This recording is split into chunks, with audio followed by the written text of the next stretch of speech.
Hi, good evening, everybody. It's summertime on the Frank Emerson farm located on East Joppa Road. Frank's father, James, probably purchased this farm prior to 1879, for unfortunately, we know he died from heart disease that year. The farm was still listed on the 1880 agricultural census under his name, and it consisted of 100 acres valued at $2,000. His son, Frank, was the next owner until his death in 1924. Frank and Hattie, his wife, had one child, Susan, who married Edward B. Carroll, a member of the well-known Warner family engaged in lumbering, apple production, and agricultural pursuits. Edward would perish during the influenza pandemic of 1919. Fortunately, this well-constructed barn was struck by lightning during a ferocious thunderstorm in 1976 and burned to the ground. The house, luckily, was saved. This neighborhood map gives you an indication of the location of the Mink Hills. Basically, it's everything south of the Warner River.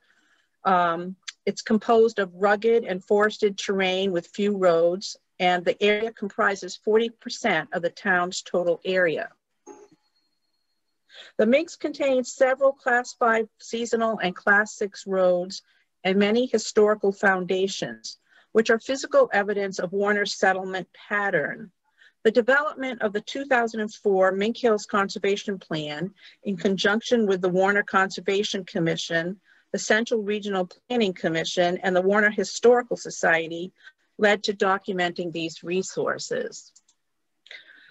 The Historical Society conducted several walks and programs about the social history of the Minks during this process. The conservation plan shown here on the screen is available on the town website under the publications of the Conservation Commission.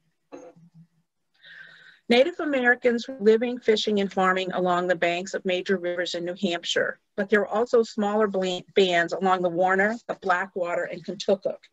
In Warner, evidence of their existence,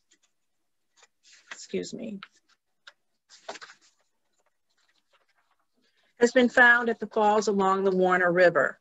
Fernanda Harrington depicted this scene of the Pennacook encampment at the Davisville Falls in the mid-1600s in her population Lost Davisville. The first attempt at white settlement occurred in the 1740s. Men from Amesbury, Massachusetts, built rough cabins and the beginnings of a sawmill during the summer and fall months and returned to Amesbury when the weather changed. During the winter, the buildings were burned by Native Americans. The next attempt at settlement would not occur until the end of the French and Indian War in 1763. For the next 20 years, swarms of families settled the land between the Merrimack and Connecticut rivers. By 1770, 55 families were clearing land, building log cabins, settling a minister, building mills, and creating paths to their neighbors. They followed the paths that had already been established by the Indians. Warner was initially known as New Amesbury, but when Francis Davis applied for the town's charter in 1774, Royal Governor John Wentworth changed the name to Warner. This is a proprietor's map of Warner that was recreated by Edith Mimnaugh. The Warner River carves a diagonal from west to east across the town. Many of the families living in the Minks settled on the south-facing hills and valleys.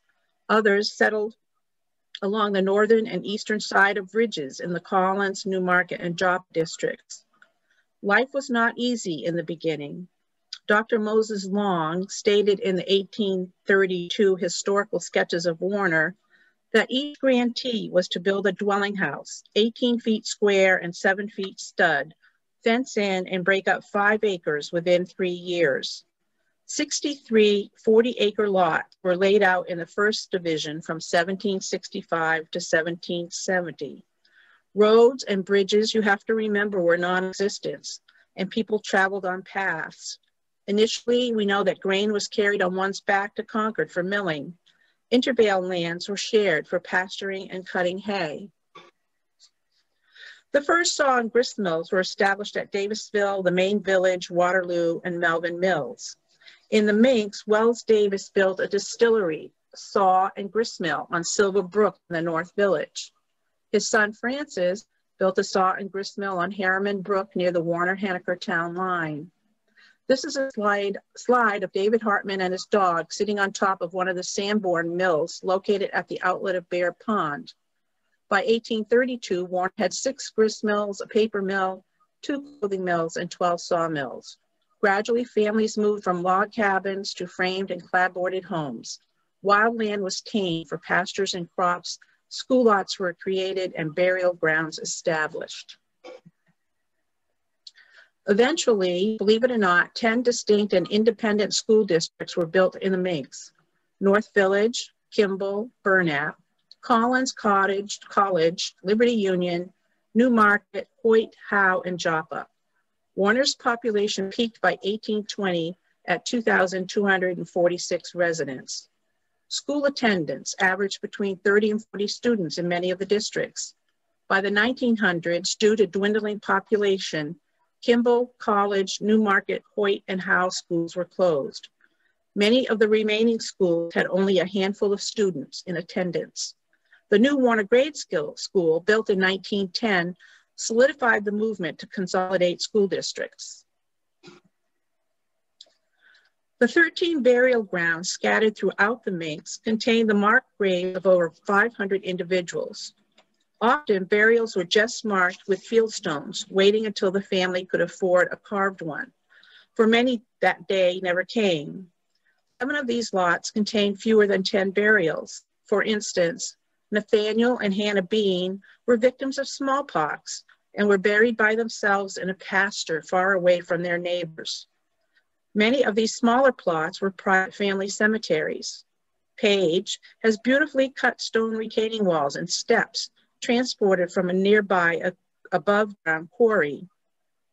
The elderly and children were the most susceptible to dying of dysentery and contagious diseases. Women ran the risks of dying in childbirth or from burns related to open hearth cooking. Men were prone to farming or lumbering accidents. The sheep craze of the early 1800s sent men scrambling to clear forests for pasture, building miles of stone walls, topped with wooden fences or tree limbs to separate grazing and crop-producing land. In 1849, Warner had almost 5,000 sheep compared to the human population of just over 2,000. There were twice as many sheep as people, and this was after the peak of the sheep craze and before the next peak of wool production during the Civil War.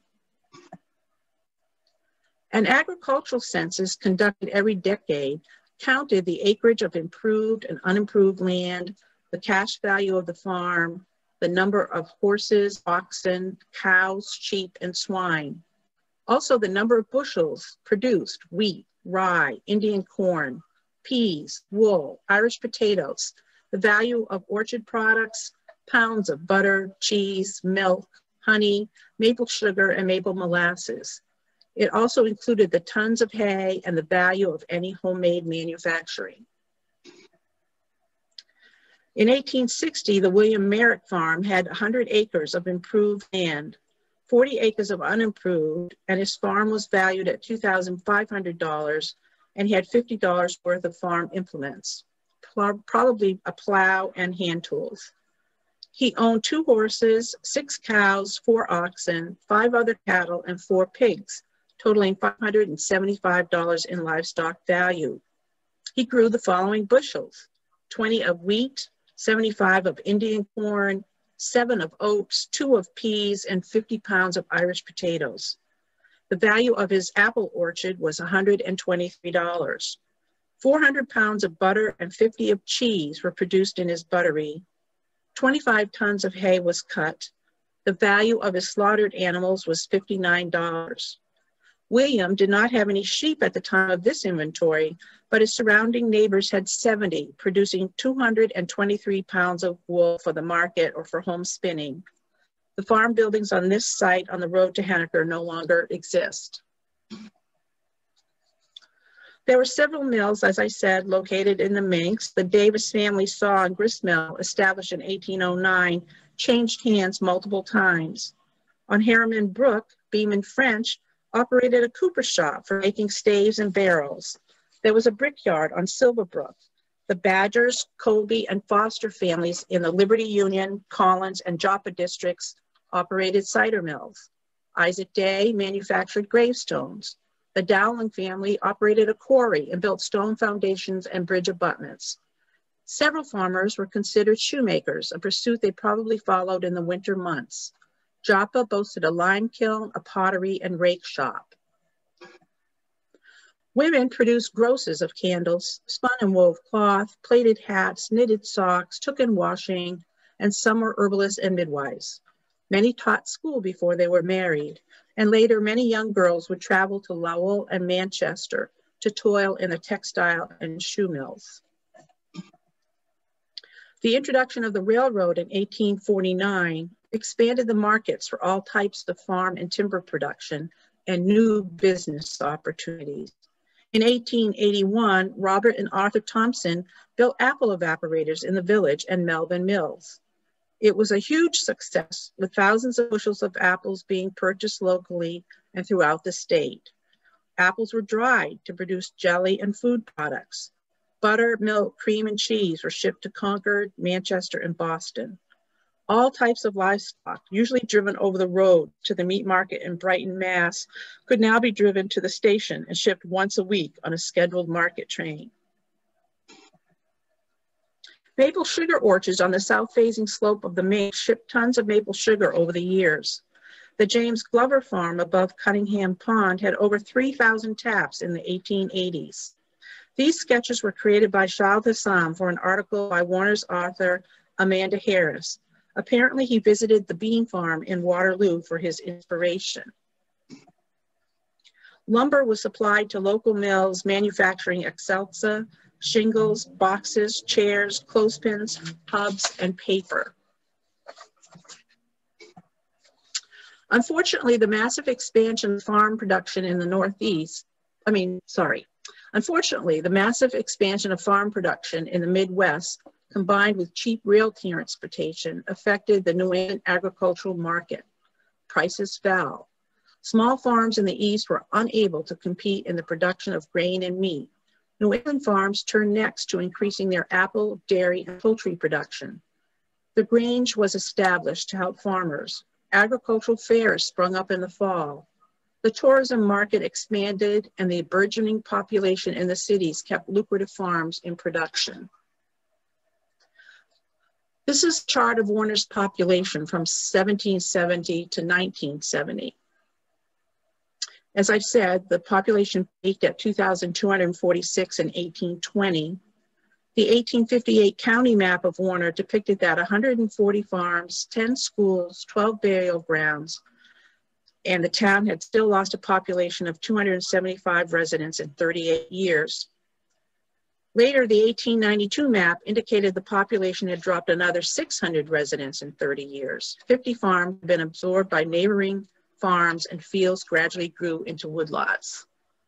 Warner's population declined until 1960, when we had just over 1,000, and it's been building its way back up since then. The college, Liberty Union, Hoyt, and Joppa schools had closed. Attendance at the 6 other schools averaged 8 pupils per term at this point. By the 1920s, all the one-room schools in the Minks had closed. This is a 1858 map that shows the settlement in the Mink Hills, represented by the red dots that you see. Notice how many there are. And now we'll look at 1987. Most of those red dots are gone from the interior of the Minks. Most of the farms have disappeared. Roads have reverted to Class 5 seasonal or Class 6. Approximately 40 homes are located around the perimeter of the Minks. A Latvian community known as the Latvian Lutheran Exile Church of Patron Saints had been established near Lake Massasaucam in 1956. A new burial site on Horn Street was added in 1910 with the burial of Dr. James and later Madam Caroline Gardner Bartlett on the site of their summer farm and singing school, Sunnyside. Where had everyone gone? With the opening of the Erie Canal in 1825, families started moving to Vermont, New York, and Ohio, anywhere there wasn't rocks. Prior to the Civil War, with the advent of industrialization and increased railroad transportation, young people and families had the opportunity to seek employment in cities along the eastern seaboard. Those interested in agricultural pursuits moved for better farming opportunities west of New England. Some native sons pursued advanced degrees in the fields of education, law, or medicine. Women taught schools, worked in the mills, worked as milliners, published articles for newspapers, and participated in temperance, abolitionist, and suffrage movements. Men who had served in the Civil War returned to family homesteads or sought opportunities to pursue other endeavors in other locations. Those left behind to operate the family farm would depend on hired labor to cut wood or to harvest their crops. The life of a hard-scrabble farmer and his family was physically demanding. As parents grew older and were no longer able to depend on their children to choose farming as a career, they rented or auctioned off their homesteads, purchasing a house in the surrounding villages of Warner, Kentucky, Bradford, and Henniker. Others would choose to move to the cities to live with their relations. The lack of children closed schools. Roads were discontinued and no longer snow rolled or maintained by the town. Farmhouses and barns were either torn down, burnt, or abandoned to awkwardly collapse. Gradually, pastures sprouted juniper and saplings, swiftly reverting agricultural fields to woodlots. The miles of stone walls, cellar holes, school sites, quarries, sugar arches, stone culverts, wells, piles of fieldstones and pastures and burial grounds are testaments to be remembered and appreciated of the rise and decline of hardscrabble farms and families in the Mink Hills of Warner. All of these foundations and mysterious piles of stone have a story to tell, so let's hear some. The original house on this site was owned by Oliver Hall at the time it burned in 1840. The house was rebuilt, but tragedy struck again as Oliver and his second wife, Lois, both died in 1850. They left behind 6 children, ranging in age from 10 to 17. Franklin Simons, who was the donor later of the Simons Free High School, became the guardian of the girls, and Asa Petit, of his great farm up on Torrey Hill, the boys. The farm was sold to provide financial support for the children. Cyrus Colby purchased it in 1851. Cyrus had grown up over the hill on Horn Street and married a neighbor, Eunice. They had several children, and most of them stayed in the neighborhood. Unfortunately, Cyrus died of consumption 9 years after purchasing the farm. His sons, Uriah and Sebastian, operated the 100-acre farm, and the cider mill was a landmark in the neighborhood. John, Moses, and Henry Johnson and their neighbors, Richard Jones and Rufus Page, traveled to Franklin to work in a paper mill to earn more money. While boarding in the city, they met and married 5 Cross sisters and returned to live in the Collins and Page district. This is a photo of Mary Cross, who married Henry Johnson, and these houses are some of the houses that these families lived in. William and Sabra Morrill of Rye settled this farm on Collins Road in the late 1700s. William died in 1817 and Sabra in 1838. They are both buried in the family plot on the hillside behind the house. Their daughter, Sarah, married Captain Stephen Hoyt, and he built the first grist mill in Melvin Mills. He would grind grain the last week of every month. Hoyt had received the title of captain as he had served in the Warner Artillery in the training days. Their daughter, Afia, married Walter Harriman in 1841, and she tragically died in 1843, joining her parents in the cemetery on the hill behind the house. Ann Anderson, a former resident of the Newmarket district, tells the following story about Frank, who lived here from 1875 to 1925. She described him as making a good living, he was hardworking, and he was quick as a dart. He once drove to her farm a good 2 miles distance in the middle of the night in his horse and buggy. He got her husband, Frank, out of bed and said, "By Jeriphus," that was his favorite word, "by Jeriphus, one of my cows has an apple stuck in her throat. She won't live until morning, but I don't want to put you out at night." But of course he did. And of course Frank got out of bed and followed Perkins home and removed the apple, thus saving the cow's life. Anne said her husband was always called upon by neighbors to help in any sort of need, as he was very clever about coping with almost any situation. Mr. and Mrs. Perkins are standing next to the carriage in this photo. This house also burned by fire. Only the L is left where you see the open doors right in the middle, sort of like the big house, little house, back house barn. That's the only section of the house that's still up, and Belle Harvey lives there today. Dr. James and Madam Caroline Gardner Clark Bartlett, residents of Boston, purchased this farm from Abigail Spaulding in 1903. James was a dentist and Caroline an opera singer and voice teacher. Caroline wanted to establish a singing school in the country.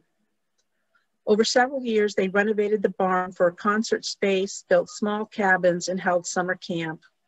Often she or the members of the singing school would perform in Warner or Bradford. Charles Flanders, who worked for the Bartletts, once heard the pupils practicing and inquired about the noise. Someone answered, "They are cultivating their voices," to which he replied, "I should think they'd better have them plowed and harrowed first." James Bartlett died in 1910 and is buried on the property. Caroline was in England at the outbreak of World War I and spent much of her time performing and speaking to raise money in England and the United States. She established a hospital in France and traveled back and forth across the Channel from England to France, bringing over supplies. Unfortunately, she was accused of being a spy. She was not, and would spend the rest of her life trying to clear her name. Her health broken, she returned to Warner and resided at the Austin Nursing Home in Webster, where she died in 1938. She was buried with her husband at their Sunnyside farm. Asa and Sarah Evans Harriman moved from Salisbury, Massachusetts in 1789 and settled on the south-facing slope of Stewart's Peak.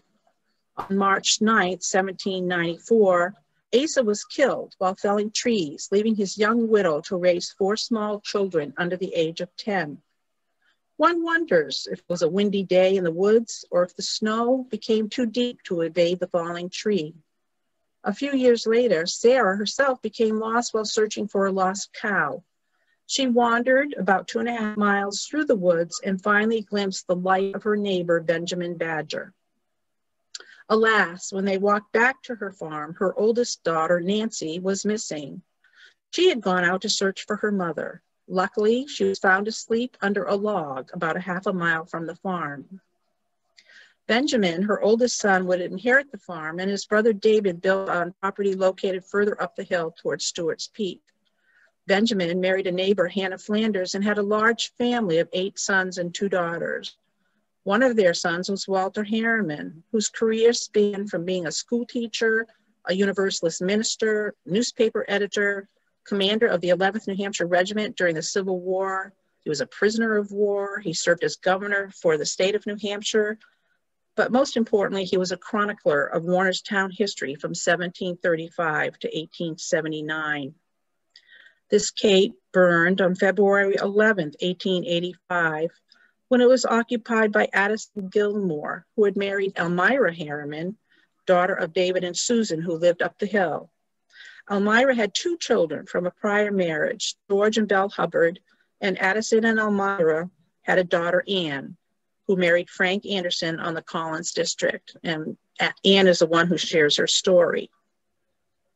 She remembered about the blueberry bushes and fruit trees. Her folks would talk about Applebee's, where neighbors would gather to peel and quarter apples and string them onto racks in the sun to dry.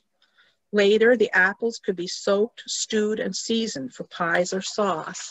She said, in her opinion, if you had not tasted fried apples, you were missing something good.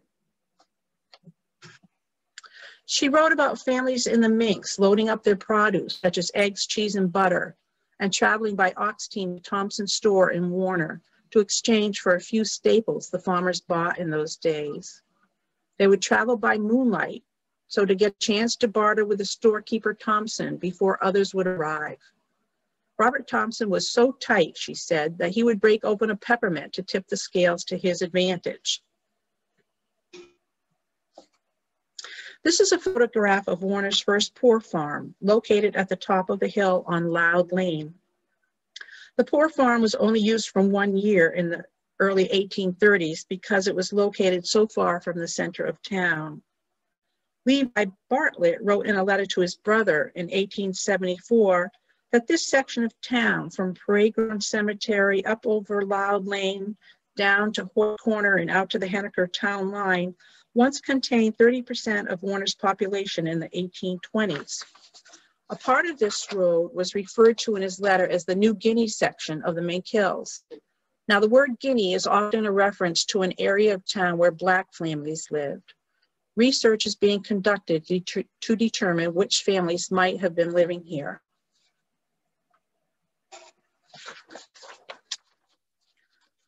Chocolate Swamp. African-American Prince Hastings lived next to a small wetland known as Chocolate Swamp at the junction of Cunningham Pond Road and the road over the Minks to Henniker. He probably labored at local farms. Several people shared memories that had been passed down about Prince.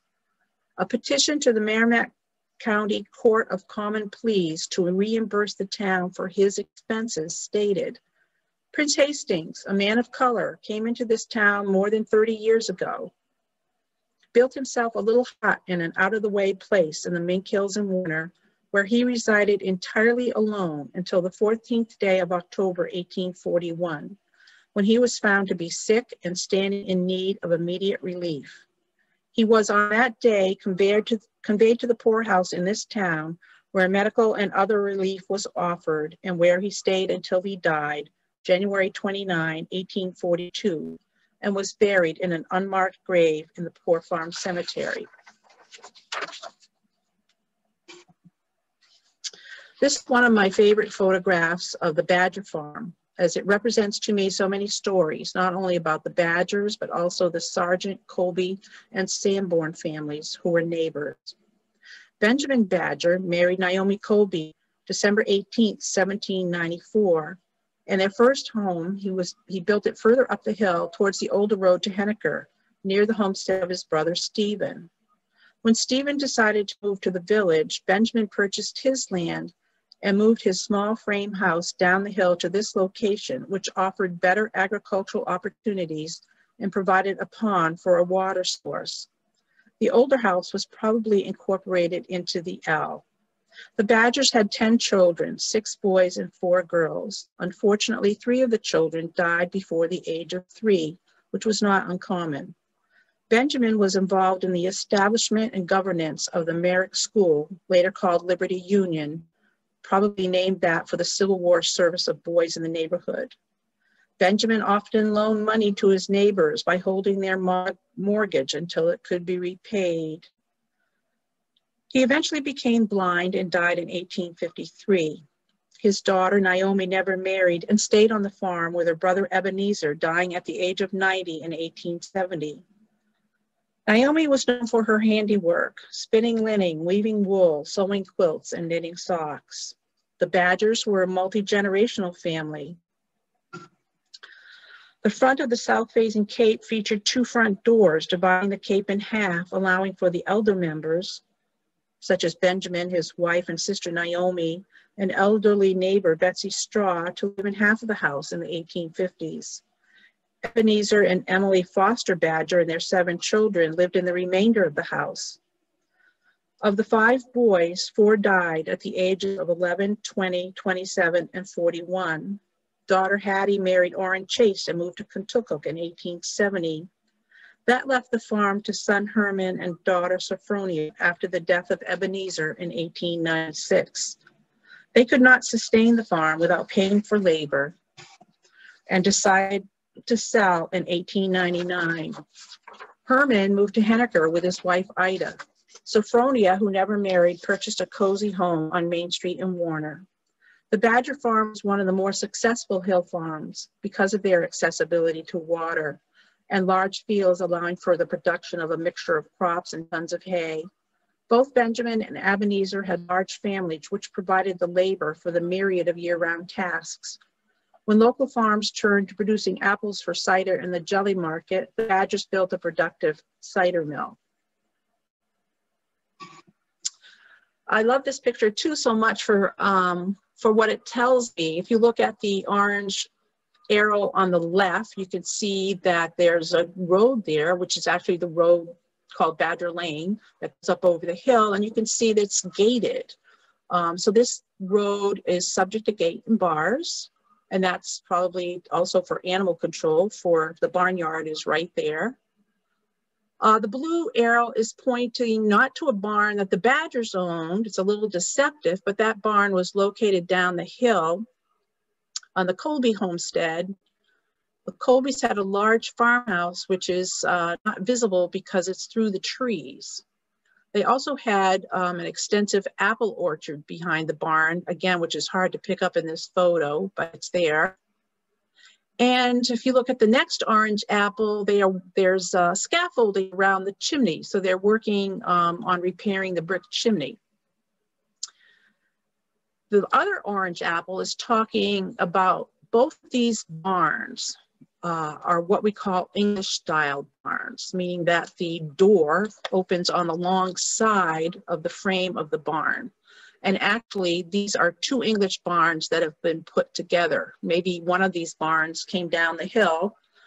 One of them might have been Benjamin's and one of them might have been Stephen's. You can tell by the roof line, you can see where the shingles change, and you can see the double door underneath. So those were two short English barns put together. And then right in the middle of the picture is the other English barn. And in between, you can see fenced in animal enclosures that may have been for pigs, maybe would have been for sheep, and that would have been a barn that they would have run them out of. So it's just, also it depicts all the open land behind there. Now, if you were to look at the same scene, it's pretty much forested. This is the Foster Farm, and this is a description that was written May 16th, 1883 in the Kearsarge Independent. One of the pleasantest and romantic neighborhoods in town is at Kimball's Corner. As you turn to the right up the hill, following the old Henniker Road, two sets of buildings are seen near the highway among the orchards and ancestral maples. These are the old homesteads of Stephen and David Foster. Here in 1767 settled Joseph Foster of Amesbury on a 200-acre lot. The farm descended in turn to his son Joseph Jr., who divided the property between his sons, Stephen and David. Stephen died at an advanced age in December 1879. David followed his brother in January 1883. The two farms are now the property of two women, Mrs. David, Lydia Foster, and her daughter, Mrs. Harriet Buxton. The farms are fertile and well cultivated with buildings in good repair. A thrifty young orchard is on the David Foster place. On the other farm, there's a valuable growth of pine timber. The quality and quantity of hay cut on the premises are above average. David Foster was a manufacturer of rakes, and his shop still stands on Bartlett Brook. There's also a cider mill on the place where annually a large quantity of that sparkling New England beverage is made. Fortunately, this house is still standing. It was abandoned for several years. It has been purchased by Andy Duncan, and Andy and a group of young people are working on creating the Warner Area, I'm not going to get this right, Warner Area Community Land Trust.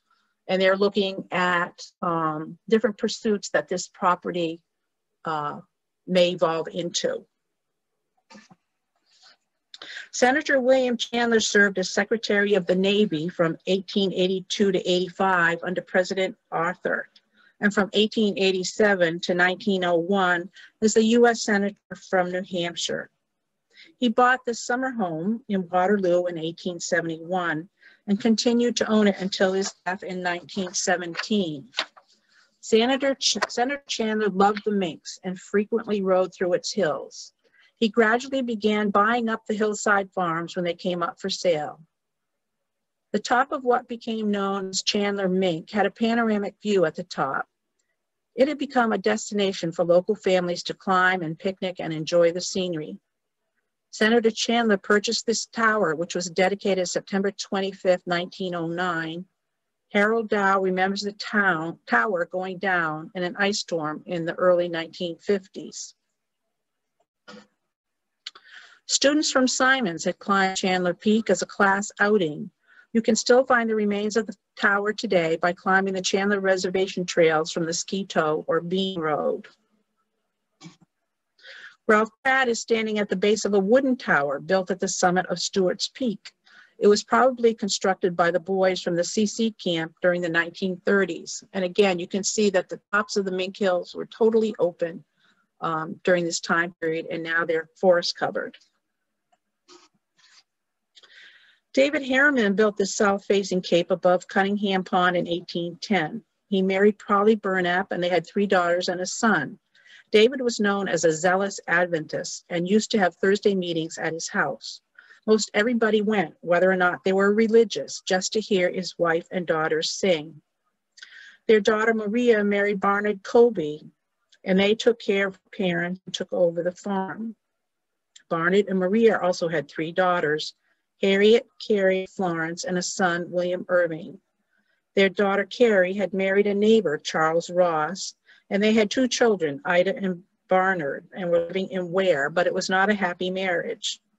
Carrie divorced him in 4 years and went to the court to resume her maiden name. Her son Barnard wrote his memoir he titled From Sitting Bull to Punctured Cow. The early part of his life is stories about living with his grandparents on Stewart's Peak. There's a ledge that was on the road going up to the farm, and Barnard wrote that for 4th of July, they would clear the dirt off the ledge so that they could throw their caps on the ledge. And over the years, different people have carved their names and dates in the rock. When Alan Brown was revamping this road, he worked around the rock. He put the road on the other side and scraped the dirt off the rock so people could see the initials, and they're still there. So these initials say B.S. Colby and M.E. Harriman. So here are a few stories from Barnard Colby.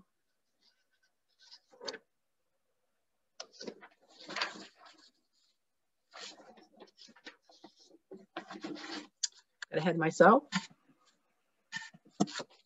A door opened from the kitchen onto a flight of stairs to the cellar, and this was a wondrous place. The walls were of stone, the floor of earth, and a spring sent a continuous stream of cold water running through the cellar and out one end. The small stream had been dammed up with a slab of stone to form a pool, which kept butter and milk cool in the summertime. The temperature remained near 40 degrees year-round. Here were stored barrels of apples, potatoes, carrots, cabbages, beets, pumpkins, Hubbard squash in bins to last until the next harvest, cupboards full of jellies, jams, preserves, and home-canned vegetables in glass jars, and pork and bacon and beef. We had a smokehouse for curing meat. Fresh meat would be hung in one of the sheds where it would freeze, and we'd cut off a steak or 2 as we needed them. When there was danger of meat spoiling, it was put in brine and made into corned beef. Pork went into the brine to become salt pork. All the food was grown or raised on the farm, and we consumed prodigious quantities of it. Working a farm burned up a lot of calories, and you had to keep the furnace stoked. Even Sundays, when in observance of Lord's Day, no work was done except the chores, and just our chores would have made a modern day 40 hours a week work or wine. The meals were hearty.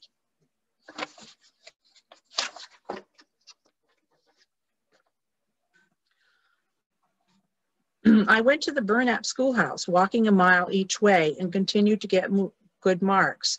I was still a fast learner and could have got by with little or no homework, but I enjoyed reading and learning so much that now I spent all the time I could between chores and bedtime with my books. No one had to send me to bed. Most days I was dead tired by 7 or 8 o'clock, for I worked hard. Up early, milk before breakfast, then hitch up the horses and load the wagon with 2.5-gallon cans of milk filled this morning and last night, and drive to the Warner Railroad Station. Drive back, put the horses in the stable, rub them down, grab my lunch, and run back down the hill. At the first fork in the road, George and Belle Hubbard would be waiting for me, and probably Mary Jane Bell Carter Glover too. Her mother had been married to a Carter before marrying Mr. Glover, and she liked to use all her names. We'd keep on downhill, our band being increased from time to time by Elliot Goodwin and his sisters Martha and Agnes, and nearer the school by others along the route. After school, I had to go for the cows, except in winter when they'd already be in the barn, and clean the stables and push the hay down from the haymow to the cattle and feed the pigs and chickens.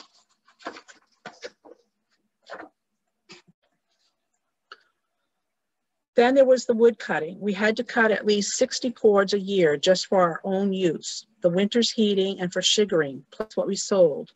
We had a 6-burner kitchen range, a brick oven, and fireplaces in the living room and in one of the bedrooms on the opposite side of the chimney, and they consumed prodigious amounts of wood during a long New Hampshire winter.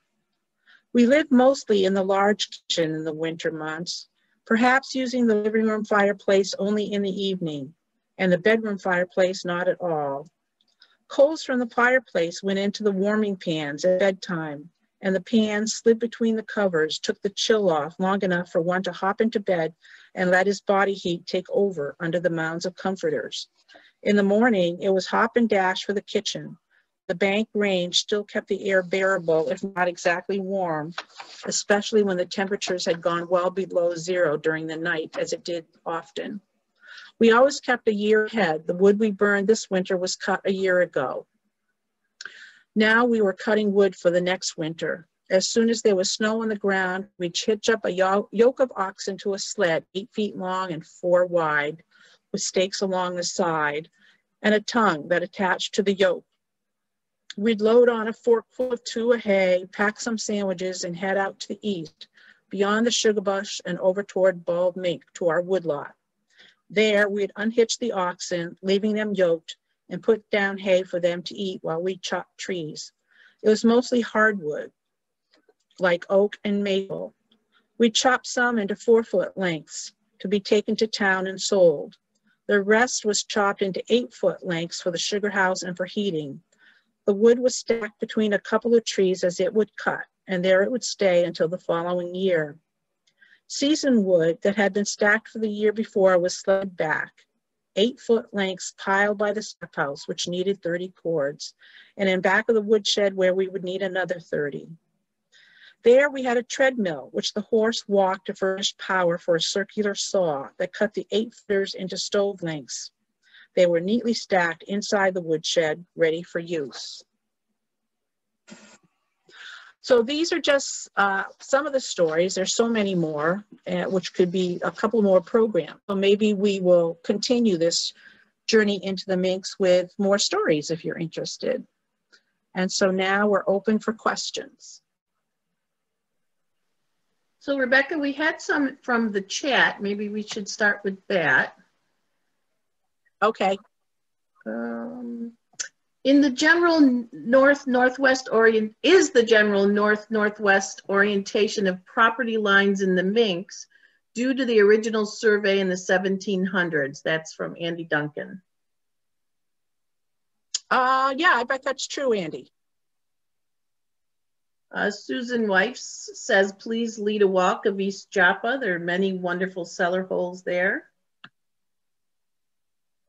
There are, and once COVID is over, maybe we can do that in the fall. I think we answered the Warner population question. Susan Weiss is asking about the large cellar hole at the top of Loud Lane. Is that the location of, says the cellar hole, but I think the she was referring to the poor farm, the first poor farm. Yes, that's the location. And I'm glad Abby asked this because I was wondering myself, what's that wooden structure toward the right of the Foster Farm photograph? I've been trying to puzzle that out too.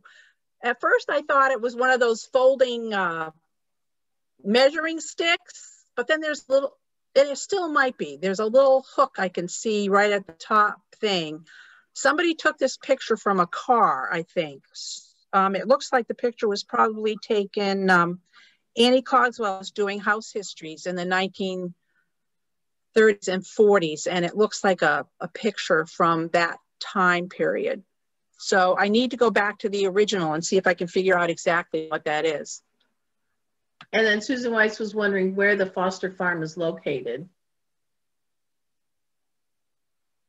If you were to go through the Joppa or Dalton covered bridge and go to the second four corners and take a right onto Loud Lane, it's the big yellow house on the right. Steve Gauss is wondering, what was the time period of the story by Barnard Colby? Barnard Colby wrote that story when he was a much older gentleman. When he's talking about the Warner time period, it's going to be the 1880s and 90s. His mother married a second time to Daniel Bean, and for a period of time, they were living in Waterloo, and then Carrie and Daniel supposedly bought her parents' farm in the Minks. Her mother had died and her father was elderly and had come to live in the village. Dan was supposed to pay $1,000 for it. Barnard doesn't think Dan ever paid that money. Dan went into business with a Mr. Leeson, who owned property up there, and they bought 500 merino sheep and several horses whose name escapes me, but they were pretty fancy horses. And the sheep got foot rot and the whole adventure collapsed. And Daniel Bean decided to go out to Wisconsin, where his brothers were sheep farmers. And so he packed up the family, all but Barnard, and they went out there. Barnard wanted to stay here to finish school, so he boarded in the village, and I don't think he made it through a whole school year before he got the word that he had to go out to Wisconsin to help Dan. Chris Hager says, as a young boy, summering in the 1950s and 60s, he remembers the Latvian camp and sharing the Lake Massasauga beach with them. Is there any current information about this community? So the community was started in 1956, I think I said, and they are still there. Their people are still there. Their church is still there. Some of their seasonal homes are now year-round homes. And it would make a good program in the future to talk about this community, because they have a very interesting story of how they got here. So if you have any further questions, you can just unmute yourself and yell it out.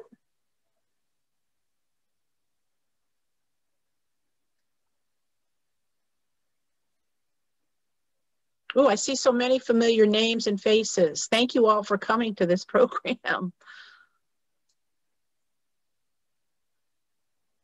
You know, there's a committee now called the Mink Hill Recreation Committee that's studying what's being done in the Minks right now for recreation and how to balance that, the needs that are there now and the needs that might be coming in the future for the Minks. It's a very complex and complicated issue.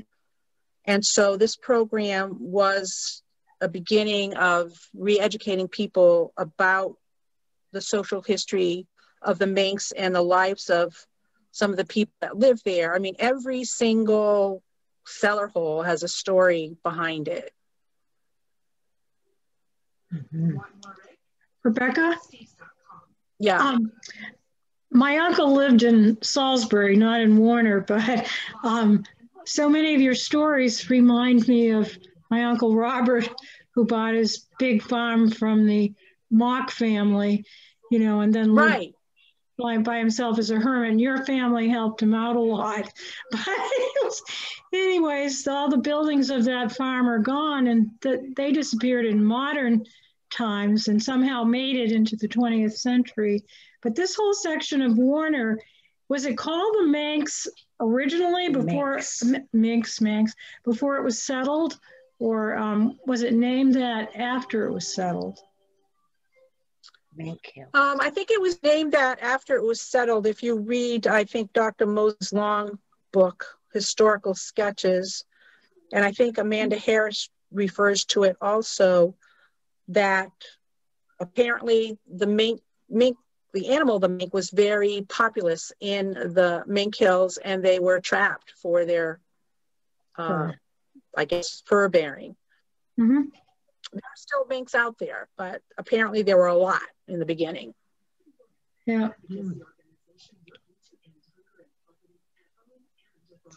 Is there a cemetery? Is there a cemetery? Farm on Loud Lane? Yeah. Oh, Susan, you have good questions. No, I don't think there is, because they were only there for a year. The cemetery at the second Poor Farm, which was located on Pumpkin Hill, where the Greenbergs live now, Well, that's near had a cemetery across the street in a pasture, which is now woodland, and there were only 5 burials there that we knew of, and of those 5, we didn't know who was in each of those graves, but we knew 3 of the people that were buried there out of 5 graves. In 2019, we had ground penetrating radar done and discovered like 14 more burials.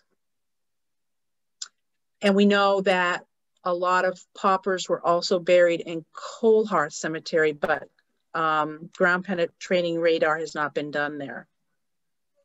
So it's frustrating because those people are lost to us, and a lot of the people that are buried in cemeteries throughout the town, not just Warner, but everywhere, have those fieldstone, headstones, footstones, and no name. And the records of who was buried there when are no longer in existence. And it's really kind of sad.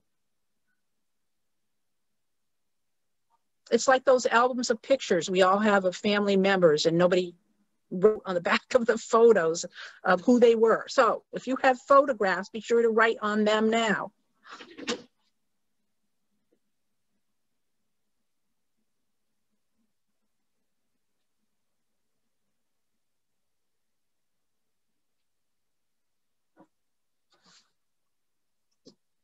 Any other questions?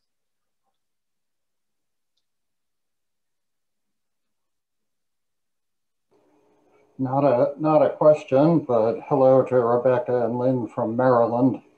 I enjoyed the talk very much. It was very interesting. As you know, my ancestor was the Nancy Harriman who was lost in the woods and was the aunt of Walter Harriman. So I enjoyed the talk, and I love the Mink Hills. We've been up there a number of times, as you know, and really enjoy it. Steve, what happened to Nancy?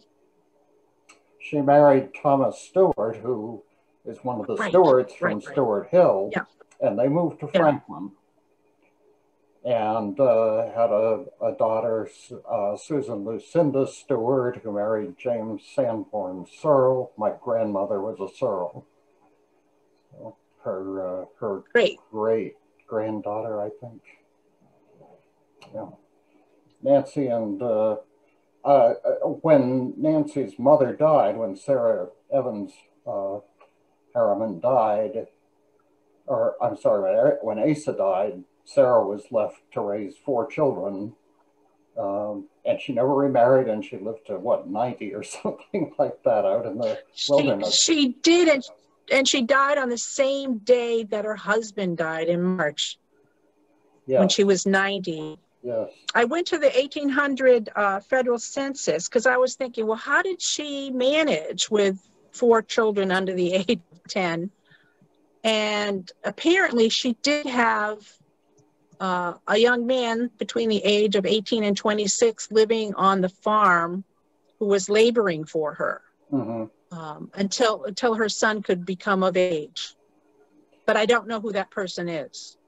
Well, clearly the neighbors had to have helped each other there, and clearly they, the Stewarts lived not right nearby, but a couple of miles away at that time.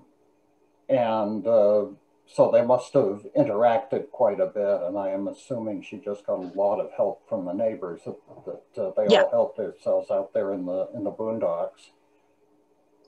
Yes. Getting some thank yous. Somebody once asked me a question about a lot of these farms had 2 maple trees out front, usually by the front door, in front of the front door. And why was that? Because those are some of the things that you look for when you're walking along Class 6 road looking for abandoned cellar holes. You're looking for maple trees, lilacs. There's a couple of different theories for different time periods. Sometimes they're wedding trees. They were put out when a husband and wife were married and starting the farm. There's also a story that when Abraham Lincoln was assassinated, that people planted maple trees as well, and they were referred to as Lincoln maples. Laura had a great question. Does any of the land in the Minks still belong to the families of the original settlers?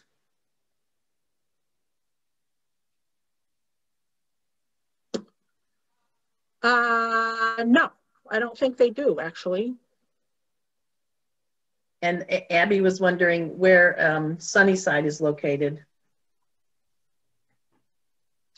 Sunnyside is located off of New Market Road, up Horn Street.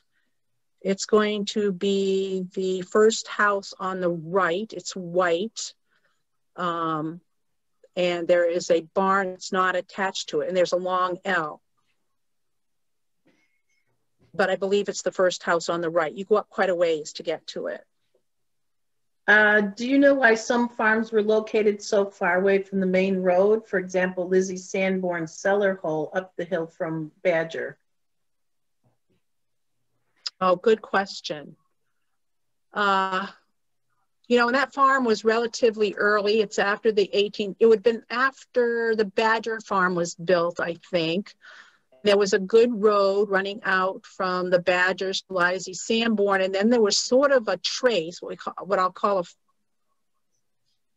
a road that probably just neighbors used. There was one that ran down to the junction of Cunningham Pond and Gould Road.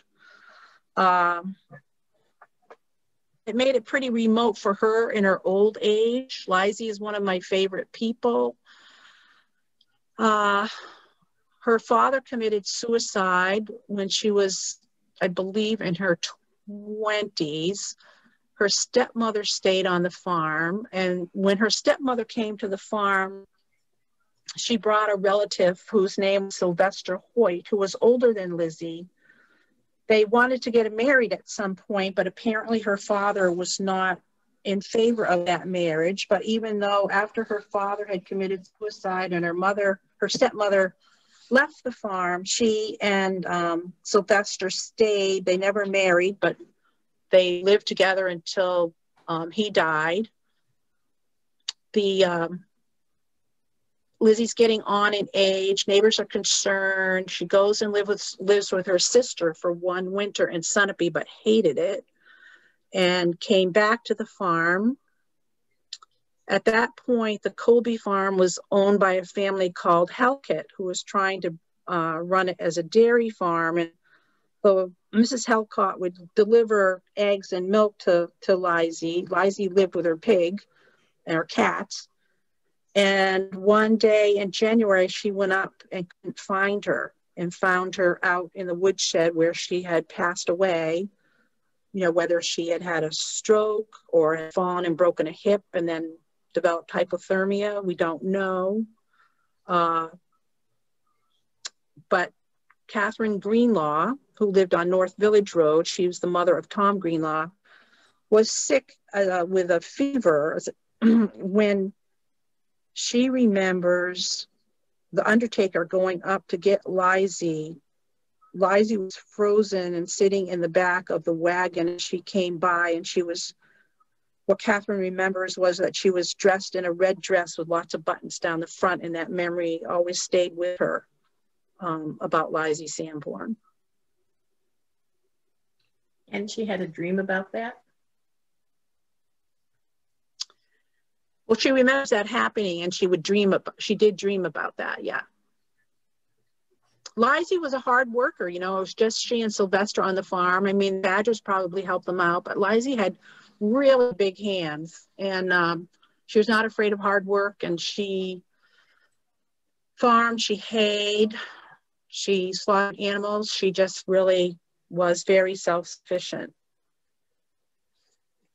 until old age. You were talking about do any of the descendants own the land? And my grandfather, Johnson, he kicks himself for selling the 300 acres in the Collins district before he died. It was right. It was in the it was in the family for, like, I would have been the 6th generation. That was Henry. That was Henry's originally. Henry from Sutton. And then his son Henry, then Frank Johnson, and then my grandfather, Charles P. Johnson. Yeah, and that's a very interesting story, and I'll include that in the next section that I do, because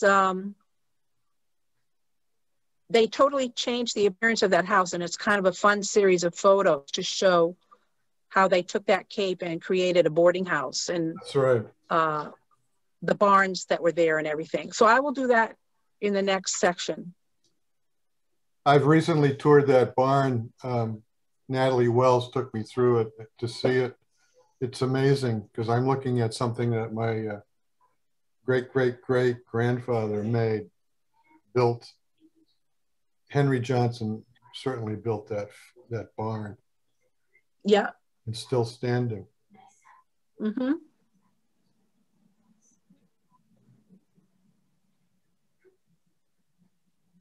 Are you going to have another presentation at some point? Yes. As I sat down to do this one, I had a hard time picking what stories to talk about. I did kind of concentrate a lot over in the Cunningham Pond area, but we'll try to spread it out a little bit more the next time around. Okay. Nancy Ladd had a comment about the barn that Peter Ladd worked on stabilizing it a few years ago. Yeah, is that the Johnson barn? Yes. Okay.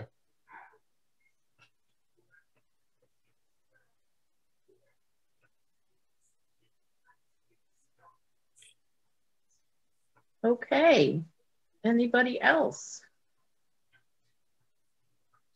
Where was the home that went with the Hoyt Cemetery? Okay, good question. So if you go up over Loud Lane and you go down the hill to the corner where the Hoyt Schoolhouse plaque is, and instead of taking the left to go over to Sanborn's, you go straight, and you're going to come to the cemetery on the right-hand side. But on the left-hand side, you'll see some granite posts sticking up, and that's where the Stephen Hoyt house was located. Stephen was a large landowner in that section of the Minks.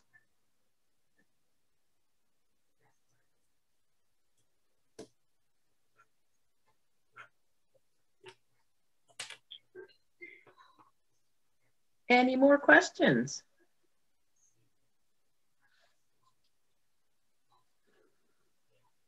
If not, then come back and join us on May 26th for a conversation about the Simons Free High School. And so that means we want to hear your stories, so you can be unmuted and talking with each other and talking with us. And we'd like to have some oral histories collected about the Simons Free High School. So that'll be May 26th at 7 p.m. Thank you. Lan, can you talk about why we're, Lan, oh sure. Wait, can you talk about why we're collecting those stories? We're updating the town history. So we decided the easiest way to collect oral histories, Zoom was very good for that we could record these programs and these conversations and have a very rich database for the future. Hi, this is Susan Weiss. Could I ask just one more question? Sure. Sure. Okay. This is about the Hoyts and the cemetery there in their cellar hole. Did they have a mill there? Because it looks like there was an old mill pond that is grown in. Do you know anything about that? If they I am not aware of reading anything about him operating a mill, but that doesn't mean anything. I don't know everything, that's for sure, and I'm always learning every day. Where is the pond in relation to the cemetery? Is it behind it? no, are you talking about Colby? My name's Carol German, and I live near the Hoyts Cemetery in Henniker. So I go up that way quite a bit. And I wouldn't say it was a pond exactly. It's a sluice. You could see where they built up the sides of a waterway to go through. And I think I read, it might have been in the Henniker history or the Warner, and that there was a mill there, but because of the hardship of getting there in the winter, the Hoyts moved it to what I call the old Warner Road, which goes from Hemlock Corner Loop or Rush Road in Henniker to Warner. It ends up, what is that called? That it comes down. Schoolhouse Lane? Schoolhouse Lane? There's a company down there, like a power company, like the Warner. I can't remember the name of it, but it's just south of the main street. It's a steep decline, and that's where this old Warner Road ends up. You can actually go that way in the summertime. It's pretty easy to go. A shortcut to Warner from Henniker. She's meaning Warner Power, Rebecca. Yes, Warner Power. Okay. Yep, that's it. That's where it comes out. So anyway, I believe I read that the Hoyts moved their mill to that road, the old Warner Road. Okay. But where? Yeah. I wonder if I would have to go back and look at Catherine Brown's notes on the mill that Francis Davis created over there on Schoolhouse Lane. The drainage that came out of Cunningham Pond came down through there, and he started it, but there were other people that had interest in it. And I don't know if one of them was Stephen Hoyt or not. Okay, well, that'd be interesting to find out. Okay. All right, thank you.